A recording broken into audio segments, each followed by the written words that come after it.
नावडे जनधन माता पिता। प्रस्तुत प्राप्त प्रसंगी कीर्तन रूपी सेवेकरिता निवडलेला अभंग संत शिरोमणी विश्ववंदनीय जगद्गुरु श्री संत तुकाराम महाराज यांचा उपदेश पर प्रकरणातील 4 चरणाचा अभंग सेवेकरिता निवडलेला आहे।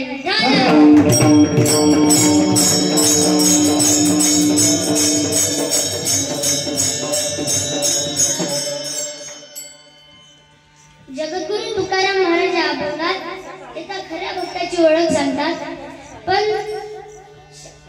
पण श्रोत्यांच्या मनात, त्यांच्या बुद्धीत आणि त्यांच्या चित्तात असा प्रश्न निर्माण होऊ शकतो की महाराज सांगतात हे खरं, पण आपण त्यांना विचारलो का, विनंती केली का, आग्रह केला का की महाराज आम्हाला त्या भक्ताची ओळख सांगा?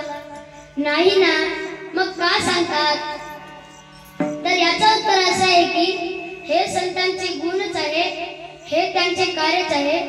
आपण विचारलं नाही विचारलं याबद्दल त्यांना काहीच फरक पडत नाही। आपण विचारलं तरी सांगतात आणि नाही विचारलं तरी सांगतात।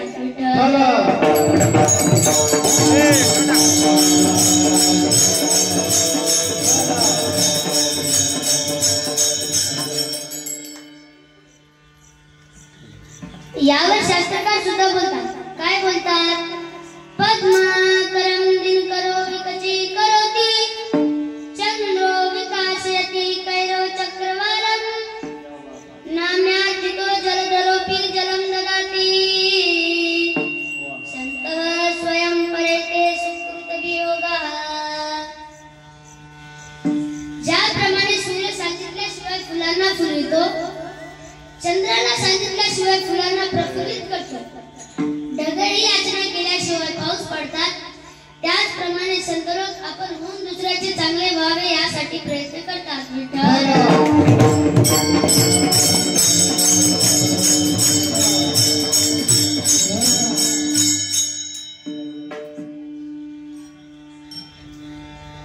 यावर तुकाराम महाराज सुद्धा एक प्रमाण सांगतात। जगाच्या कल्याणा संतांच्या विभूती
जगाच्या कल्याणासाठी आणि जगाच्या हितासाठी संत आपले देह झिजवितात।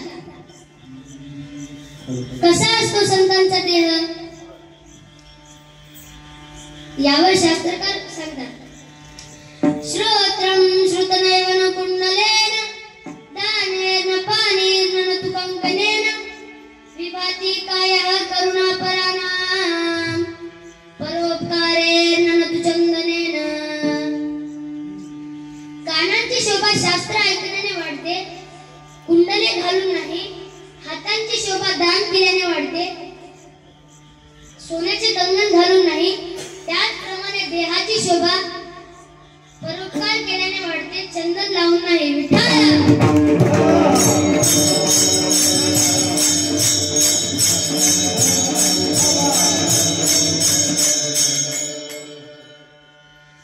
खूप उपकार आहेत संतांचे आपल्यावर। यावर तुकाराम महाराज सुद्धा एक प्रमाण सांगतात. काय सांगू आता संतांचे उपकार,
या प्रमाणाच्या माध्यमातून तुकाराम महाराज आपल्याला हे सांगत आहेत की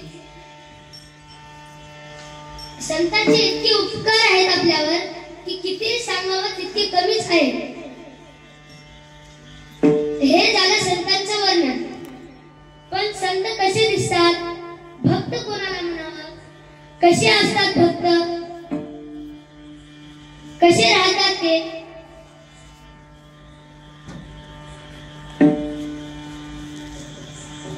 कसा असतो संतांचा देह, ज्यांचे सर्व इंद्रिय सात्विक कर्म करतात, देश कार्यासाठी, राष्ट्रहितासाठी, दीनपीडित लोकांसाठी आपले देह झिजवितात, त्यांना संत म्हणावं. विठ्ठल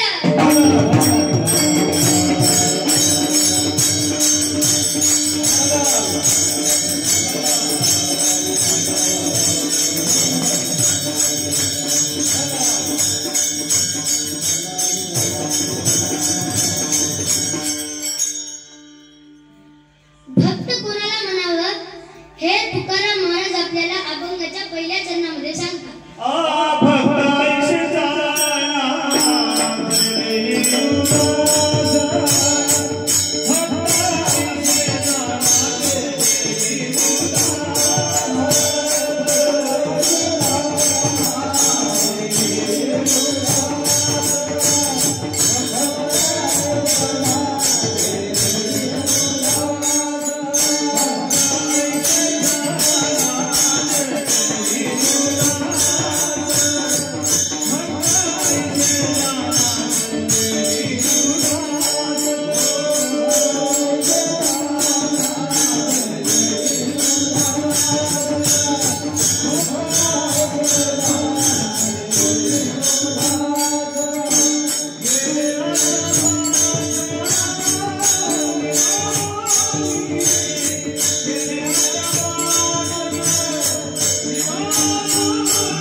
जे देश कार्यासाठी आपले देह झुकवितात आणि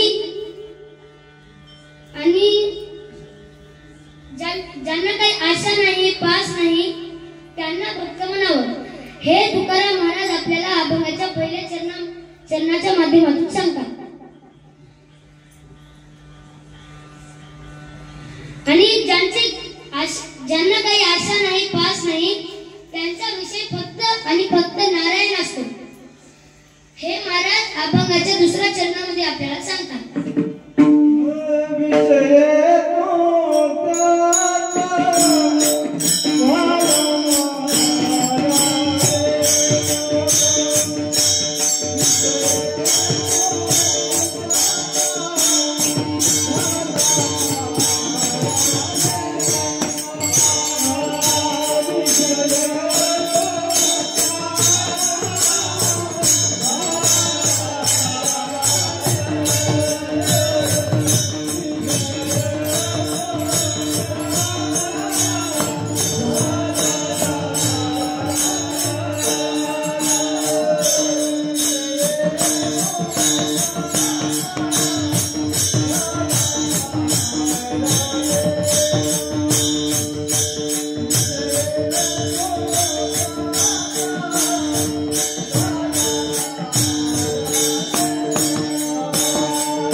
अभंगाच्या दुसऱ्या